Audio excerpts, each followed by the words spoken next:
What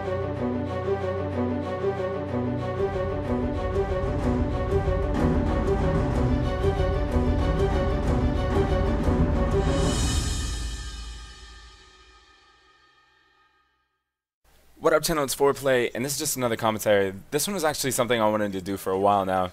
This one's going to be titled, How to Get Better at Search and Destroy, or How to Be Better at Search and Destroy.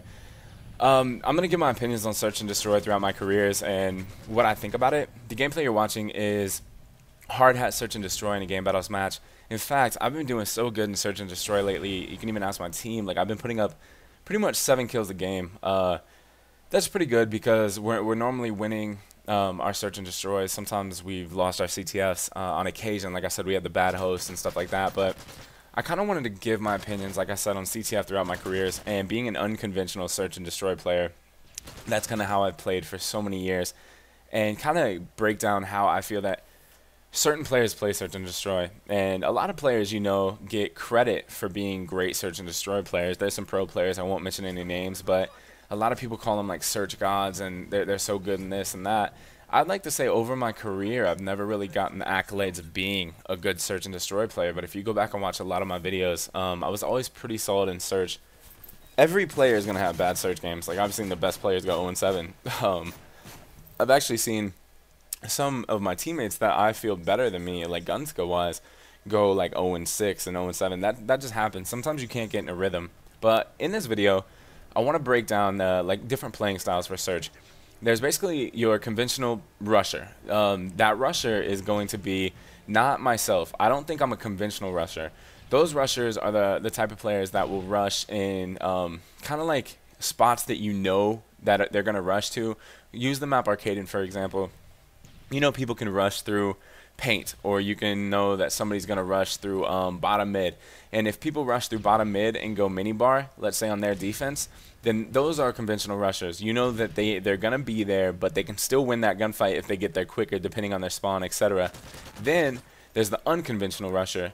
I'd like to say I'm an unconventional rusher. I don't do the conventional stuff. I like to go different styles. I like to do the stuff that a lot of people wouldn't expect. And if you notice in my gameplay, you can see a lot of that type of stuff. You'll see the type of rushes that are like, wow, that's so risky, but it pays off. You know, like you rush through somewhere where you're like, wow, how did he pull that off? And I think that's just my style, and that's how it works. And sometimes, okay, and then, well, before I go into that, you have other players that are your post-up players. And those are your players, let's take Underground, the map, for example, or even this map. Underground, they're playing back bridge. Like, everyone has an ACR on the bridge. You know that. There's so many people that play that playstyle. Those are normally the players that are good with the ACR, or even the players on this map that watch the cross. You know, to see that guy jumping? I don't know if you saw that guy. You can rewind it if need be, but that guy is your conventional player. For me, I've never been that style player, but there's those players that when you do that and when you play like that, you're almost guaranteeing yourself some kills because you're playing so slow that you're going to end up either killing somebody on the rush or you're going to kill somebody posted up.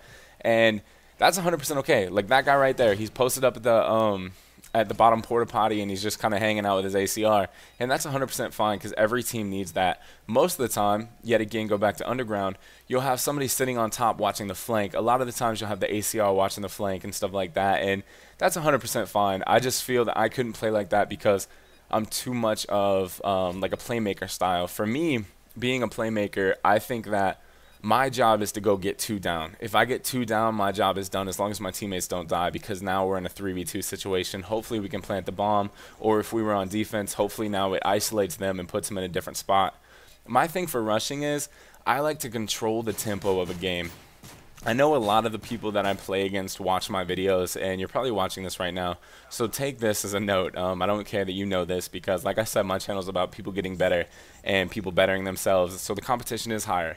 And I like to rush, and I like to control the tempo of the game. I like to put the other team in my own playstyle. So I will rush so hard and try to control the map that they have to slow down. Once they slow down, it allows openings for my teammates to be able to push up. And once they can push up, then that means I just did my job. So let's say the first 2 rounds, 3 rounds, I get great rushes off. I kill them. All of a sudden, they're going to start to play more defensive, and they won't even realize it. They're going to start to play so slow that all of a sudden now I just change their whole tempo because they want to kill me on the rush. And let's say they do kill me on the rush, that's fine, because now, go back to Underground for example, or this map, I just took over the jail, I gave up the zone to where they can't plant the bomb, and that's about it. So in this video, I wanted like people to know, because so many people ask me, hey Foreplayy, how do I become a better search and destroy player? Search and destroy is one of those games that's played by everyone, even in public matches. Everyone loves search and destroy, and me myself, it being one of like MLG variant rules, or it being one of the main played games in MLG, I love search and destroy and always have, and I've never really bragged about being a good search and destroy player. Most of the times in my videos I'll post 7, 8 kill games. Sometimes I'll go off and get 9 or 11, but that's all dependent on just the teams you're playing.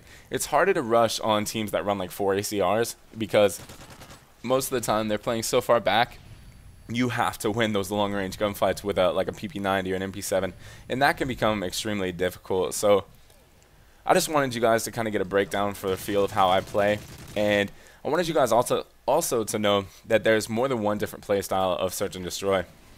As you're going to notice in this game, we do end up winning 4-1. A little update, my Game Battles team, not sure if I told you this already, is 42-5, I believe. So I'm not really sure on that, but I'll try to put a link in below of our team.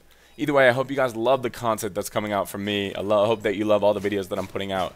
This is Foreplayy from Team Envious and the Foreplayy gang. You guys are the best. Peace.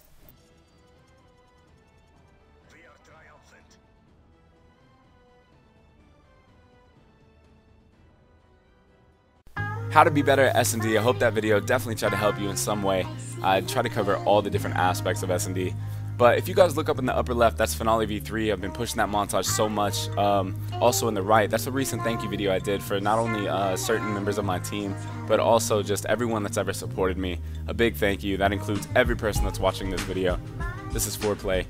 Hope you enjoy. Peace.